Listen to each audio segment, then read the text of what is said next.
We are in Govardhan Eco Village near Palghar, just outside Mumbai. This is a very special telecast on ET Now, Beyond Markets. This is a telecast where we aim to delve into the spiritual aspects and the social aspects of conducting business the ethical way, the right way. How Indian spiritual system can also guide conducting business in the right way and the principles we can apply in our daily lives. The leadership guests which are there on our show today, Prabhu Gaurang Das is joining us today. Of course, he's a spiritual leader, but we have two business leaders also along with us. Ashish Chauhan is not a new name on ET Now, of course heads NSE, and we have Power Industries also, Mr. Kushal joining us today. Thank you very much, all three of you. Namaskar. Namaskar. Welcome to ET Now. Thank you so much. Prabhu Gaurang, we are in this very special venue right now. I did not know such an amazing ashram, eco village exists, very near to the chaos of Mumbai. So before we get into details of the show, talk to us about how did you go about developing this place, and what is this Govardhan Eco Village which you have set up along with your team?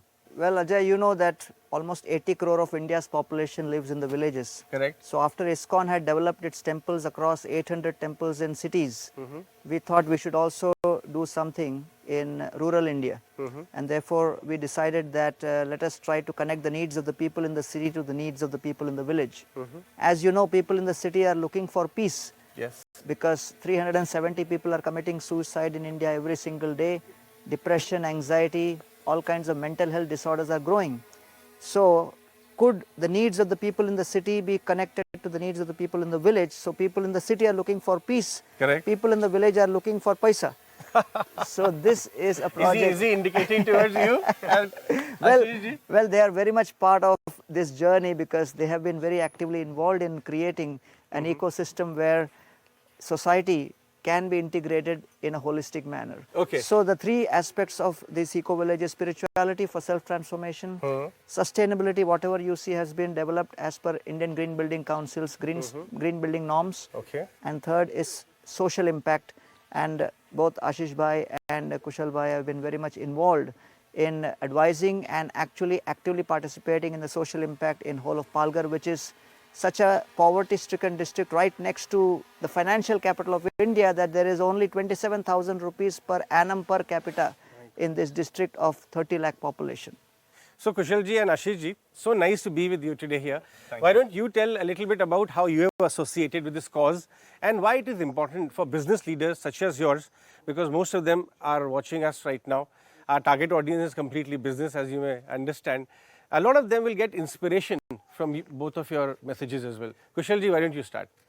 So, my family has been associated with Govardhan Eco Village right from its inception. It's my parents who, along with Gaurang Prabhu and Guru Radhanath Swami, had sort of conceived Govardhan Eco Village. And just like he said, sustainability is something that's very important. We've taken away from this earth much more than we should have. And so this is actually a place for transforming hearts and showcasing how an eco-friendly setup is there. All the technologies here are open technologies, and in some cases they're the first time that they were implemented here. Like the soil biotechnology plant, all the sewage is actually run through natural drains. It's completely treated. It's reused for developing, all the foliage here. Spirituality can turn out to be like a compass, like a direction giver. Right. Because, as in the information age, use of technology, human beings, some very successful organizations, we may feel that we know everything. Right. But there is a lot of confusion and everybody needs direction. Correct. Not from hardcore business strategies, but also from the spiritual side. Absolutely. You've been practicing spirituality, you've been a coach, guide for a very long time. Yeah. How strongly would you send out this message that spirituality can be that compass? So the Gita focuses on a very important element, that within this body there is a mind, and the mind is a hard disk. And if the mind, which is like the hard disk for the body, gets corrupted by the virus of anxiety, depression, distress, lack of inspiration, then ultimately, in spite of the best plans and the best business development activities, nothing will function, because you have the skill but you have lost the will. And that's what happened to Arjuna on the battlefield of Kurukshetra. So the Gita is not, just any kind of book, but it's a book which helps us understand how to generate the right intention beyond fear, beyond desire, come to at least the level of duty, if not to the level of love, because love means in every relationship there is scarcity, impediment, discomfort, unhappiness. Still the relationship to selflessly serve continues. Wow. So therefore spirituality enables a human resource to generate the right kind of intention, the right kind of inspiration, the right kind of making choices through intelligence, to have the integrity and to have the intensity to function so that projects can be closed. And that's what business leaders are looking for. So we can always help them in that journey if you give us a chance. Do you find sometimes the social causes or the objectives and the main objective of an enterprise, especially a listed company, Right. which is profits, corporate profits, they come in conflict with each other? Do you find yourself in This this is kind of actually a situation? really great question, and it's something that I've always grappled with, and with the help of talking to many spiritual leaders, etc. One thing I'd like to mention here is that you constantly have this problem of ambition versus greed, right? Ambition is good, greed is bad, but now how do you handle this? And one thing I can mention here is that when ambition crosses the line of ethics, it becomes greed. And in order to understand these ethics, there are basically three major aspects to it, right? One is morality, Okay. which is doing the right thing. The second thing is humanity, for covering a larger group of people who are also stakeholders. And finally, there's spirituality. So that spirituality helps you develop the right consciousness. If you have the right consciousness, you develop the right intent. So ethics, it's like a boundary that you don't have to cross in order to achieve your. Otherwise, it takes a negative connotation. Exactly, Ambitions but take the a key negative. thing is to understand what is Are those ethics. And that's where these three aspects, that's And I will my just add to submission. that, if you stay within the boundary, it will last longer. If you go out of those boundaries anytime Then you'll be and in more trouble. often, then slowly the other things start receding. That is why I say society passes you by, or the time passes you by. Passes you by. Gaurang Prabhu, this is a magical place. I don't remember the last time I actually could recollect chirping of birds or humming of bees, which I can find around here. Kushal, you are a businessman, right?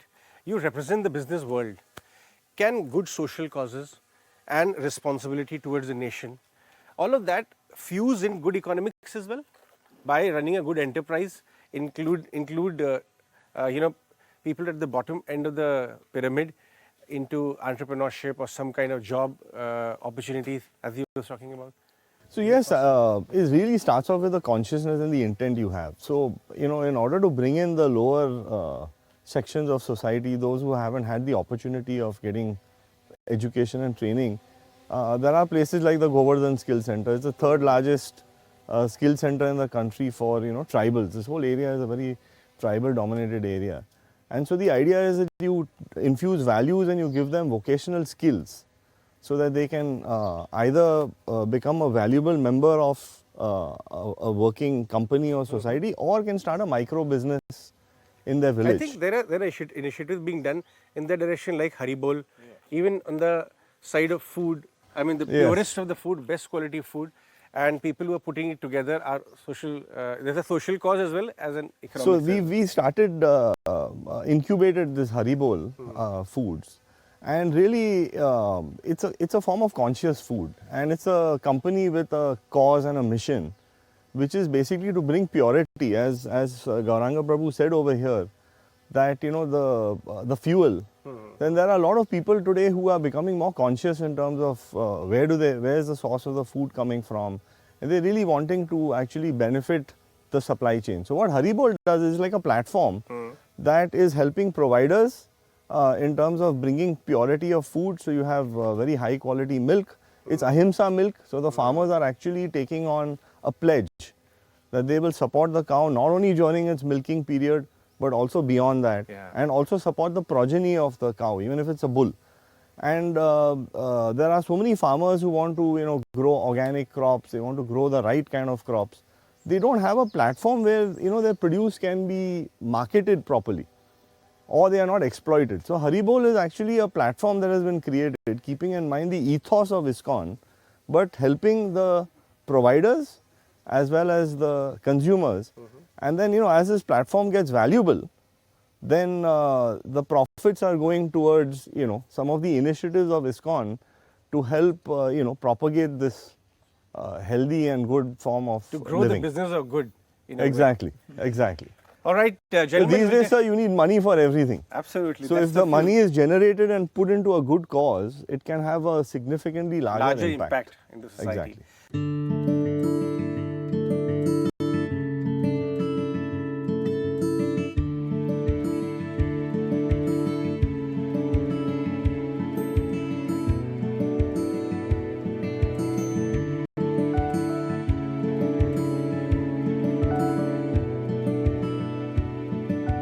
For us, Haribol, the project itself was conceived, and it was basically a part of Govardhan Eco Village. The project itself won the 2017 UN WTO award. Back then, it was the first project in Asia to win an impact award for tourism, where it was helping sustainable development in the rural sector. For us, Haribol was a way to connect, a bridge between rural and urban. And that's where we thought about starting Haribol from. At first we thought, we will help farmers, those who are in inorganic, and move them to organic. However, as you know, it takes about 5 to 10 years for the soil to recoup, get all the chemicals out, do a certification process, so on and so forth. So that would be a long tail thing for us. For us, the easiest route was to go to the heartland of our nation, Gujarat, as you know, especially here in rural Saurashtra, where they've been protecting the natural breed of Indian cows for 6 generations, 7 generations. They actually have records of that. They also have records of taking care of the cows. There are very big elderly home, as you say, or retirement houses for cows who stop giving milk. So we thought, why not connect and bring trust to our customers by showing them what we are doing here, helping the pure breed and taking the milk to the customers in Mumbai. That's how the entire journey started. Spread across 100 temples around the world. We are doing about 30 temples in the US. We are in UK. Every person who is connected somewhere or the other about giving back to society, about creating a social change, has been using Haribol products. So as you can see behind, we have cows, we have bulls which are tagged. In other ways, it kind of takes the commitment to the next level, and even people outside the country are as supportive. As you know, ISKCON is a worldwide movement. Srila Prabhupada, he is of course one of the blessed souls who started ISKCON, wanted to create a wave, a change in the world, and the change was all about bhakti and love. That's what ISKCON is all about. So we are actually doing bhakti, yoga and business, and this is the way we are trying to showcase it. So for us, the milk, the products are all byproducts. As you can see, for us, the milk coming from the cow is a byproduct. Protecting the cow and the bull is our initiative. Guys, we'll take a short break on that note. On the other side of the break, we'll talk more about the business of dharma and how best practices, spiritual practices and ethics can be infused in daily life to lead our better lives and also lead better organizations. Stay tuned.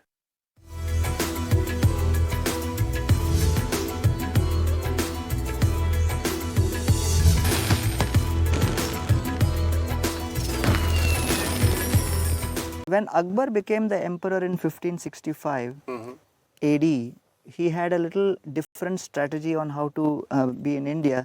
He decided he would collaborate with some local kings. Okay. So he reached out to the Rajput kings, and his general was Man Singh. Man Singh was a great devotee of Lord Krishna.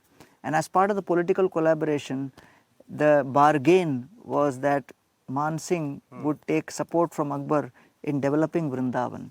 So in 1575, he embarked on constructing this beautiful Govindadev Mandir. Man Singh said, I will build a beautiful temple for you to Radha Govindadev. And in 1590, this temple of Sri Sri Radha Govindadev was opened in Vrindavan, But the interesting thing is the design. Generally, Vedic temples have a lot of ornate, intricate designs on the exteriors, but you see this is very plain cuts only. That is because the person who was leading this project, Jiva Goswami, on behalf of the Gaudiya Vaishnavas, he said that Akbar is coming from a background where they do not have, the faith in deities. So he should also respect that tradition and let us keep it as plain as possible. So to get a donation from Akbar for the land and for building a temple was also something which was not the regular trend as far as the faiths are concerned. So now in today's context where we see so much of acrimony amongst different religious groups, this Radha Govinda Mandir is a great example where Jiva Goswami compromised in his design, Akbar compromised in his original faith, and both were willing to have a dialogue. And when two parties have a dialogue, then the conversation ensues and history is created. Therefore, this beautiful temple of Radha Govinda is called a dialogue in stone. Wow, what a point. So, which means interfaith harmony is possible if there is a will in everybody's hearts. Whenever you go to Vrindavan and you see red sandstone structures, you should know it is part of the CSR, which Dialogue Mansingh in managed stone. board. What an example. Ashish ji, talking of will, a lot of times in life, in business life, there is will but there is no way. And we take large projects, they don't come. We are willing to do that. How to make a strong will? Can spirituality help you do that? It does. And for me, Indian ethos are, and from time immemorial, not today. I mean, if you look back, Karna was considered the greatest Daneshwari, the person who gives alms. Yeah. And even while he was on deathbed, the Brahmin went and he gave him his teeth, which was gold.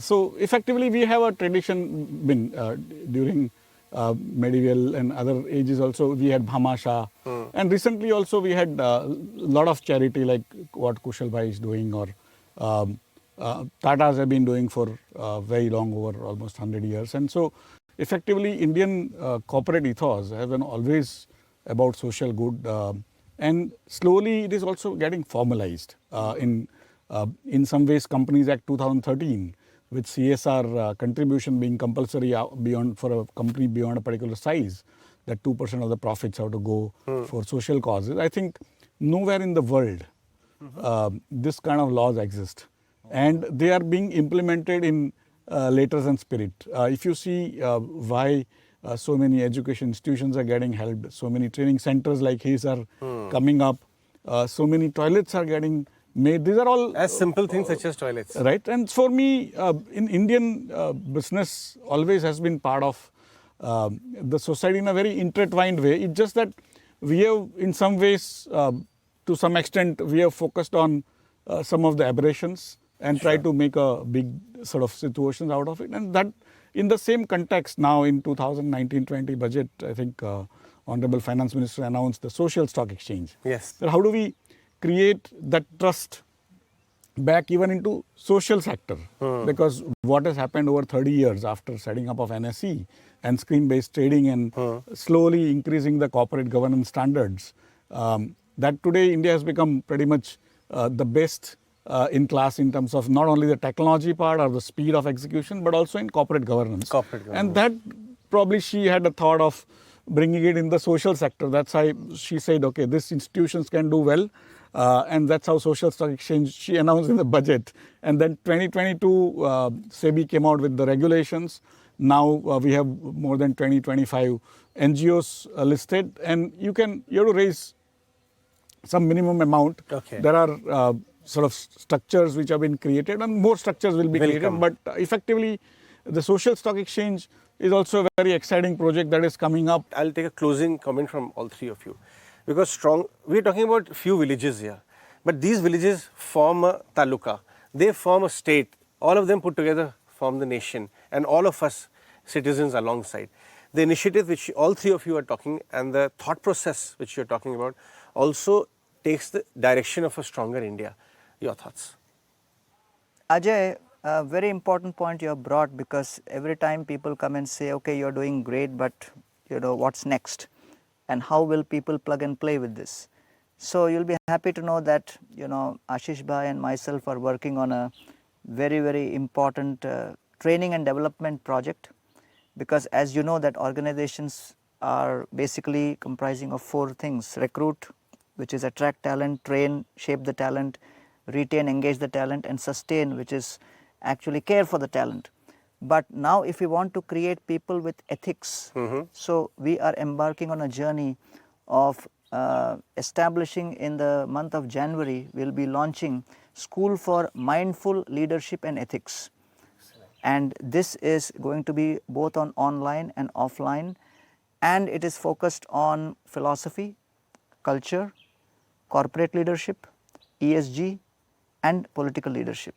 So these will be the 5 wings where people, once they get trained not only in the skill part of leadership, but also in the ethics part, which is very important. Brain, mind. And if you see that Duryodhan was a great administrator, Arjuna was also a great administrator, but people for some reason don't name their kids and grandkids Duryodhan. Wow, what a point. Which means that all said and done, Ethics were lacking. all said and done, there was something lacking. Ancient Indian wisdom in daily life as well as leading large organizations. Ashish, I have been observing last few months, not only leading one of the most technologically advanced exchanges in the world, not only in India, I am observing that your views these days are also about the direction the country is taking, not only the economy. Isn't that the case? You are observing all of that very closely. In a way, you are observing my views. Probably they are the same for last.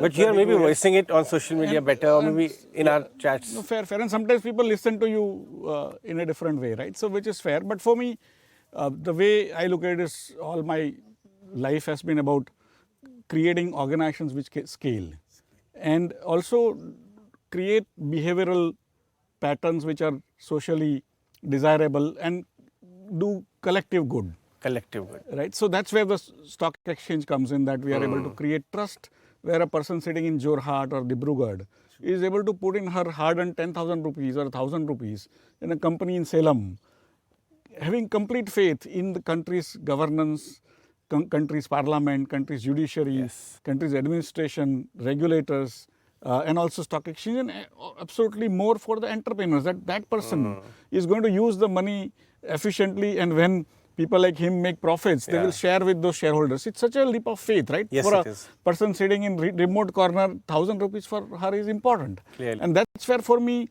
it has happened over 30 years. It did not have happened. Sure. In a poor country like ours, per capita income wise, $2,500 per capita. We could not have There achieved. is no such country with similar markets. $5,000, no country with similar market. $10,000, no country with similar market. $20,000, no country with similar market, except China, where markets go down, government has to buy. In our case, society completely takes, independent. right? And that's where for me, why it has happened is because of transparency, increasingly better corporate governance, also the technology, use of modern technology. And that's why I said Kal Dharma in the beginning, that today's situation will ensure that the societies which adapt to newer technologies will create better wealth and better life for themselves, provided they trust each other. And we have become, by quirk of fate, we have become trusting nation. We trust each other. Although most times when we are working on trust. When we read news or listen to news, we may think it is the other way around. But the entire country is trusting each other. That's why today $3.8 trillion, 1/3 of India's wealth is in stock markets. And it will increasingly go up.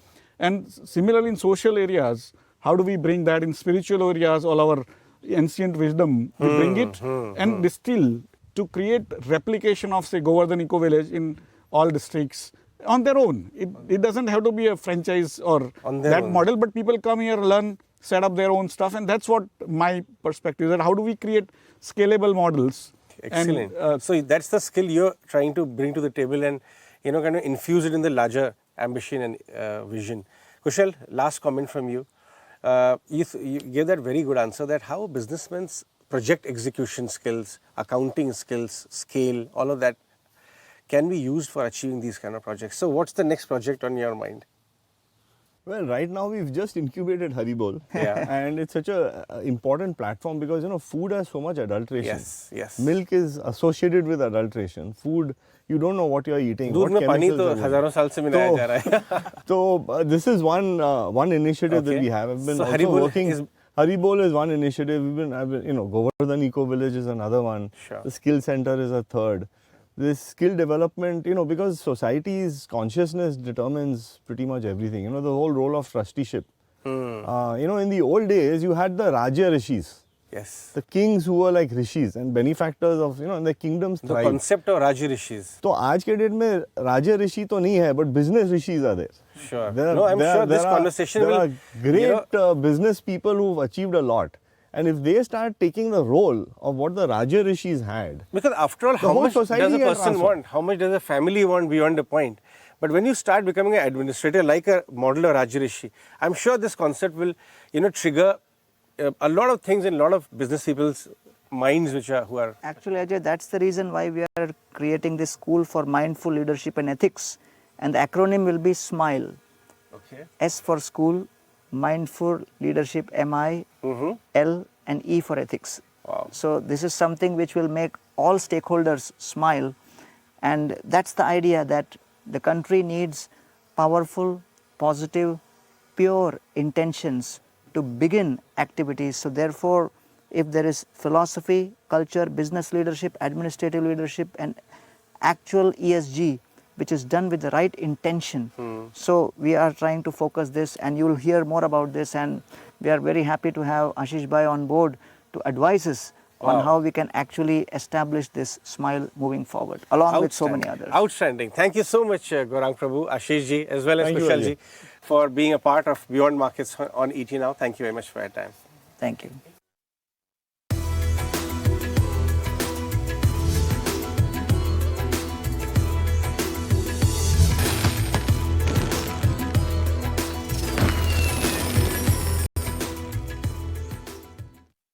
बंद करो कान बंद करो, कभी भी फट सकता हूँ, पटाखा जो लग रहा हूँ। दिवाली है, तैयार होकर आइए। सर, टेलरिंग यूनिट कल शुरू हुई है। बहुत धन्यवाद सर। उन्हें लड्डू खिलाओ। सर, वो आदमी कौन है? उनके डिपॉजिट से ही तो तुम्हारा टेलरिंग शॉप का लोन मिला है। मुझे पता ही नहीं था। मैं उन्हें धन्यवाद करती। कोई बात नहीं, वो नहीं चाहते कि तुम उनका धन्यवाद करो। इस हृदय फिक्स्ड डिपॉजिट के साथ आपका हर डिपॉजिट किसी के सपनों को साकार करता है। The power to dream bigger. ISAF Small Finance Bank. Joy of banking. My dad has won a medal for bravery. He's a major in the army. He protects everyone. Karan, what does your dad do? Rohan, your daddy. Karan, tell us now. He's an LIC agent. That's great.